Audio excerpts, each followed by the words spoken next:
C'est vrai que la Russie, en ce moment, pousse. Ah bah ça fait maintenant plus d'un an qu'elle pousse, ça fait plus d'un an qu'elle grignote, mais maintenant c'est plus simplement du grignotage. On en est à 15-20 km² par jour, et donc si vous additionnez, chaque mois on est sur le mois dernier, sur le mois de juillet, à plus de 500 km². 500 km², ça commence à faire. On peut pas dire que c'est millimétrique, micrométrique, etc.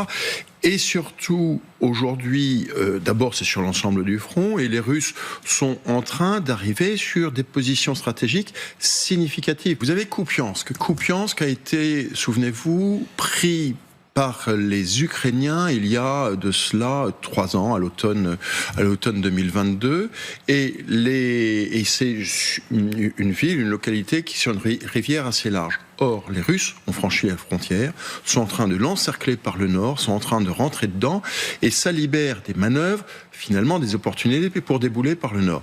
Vous descendez un peu en dessous de Kupiansk, vous avez une autre ville qui s'appelle Siversk, qui était aux mains des Ukrainiens depuis le début de la guerre. Ils tenaient ça fermement, et là on a des combats qui se déroulent à 2 ou 3 km de Siversk, qui est un autre verrou sur le nord du fameux oblast de Dniepropetrovsk. Ça y est, je l'ai dit.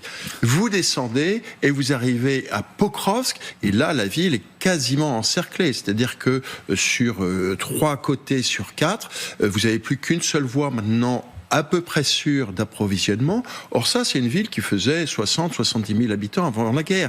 Donc c'est significatif, d'abord parce que c'est une grosse ville, que c'était ce qu'on appelle un moyeu logistique des Ukrainiens, et que si elle tombe, ça va devenir un moyeu logistique des Russes. Et puis ailleurs, au sud, vers Zaporijia, etc., vous avez là aussi des actions qui font que les Russes progressent.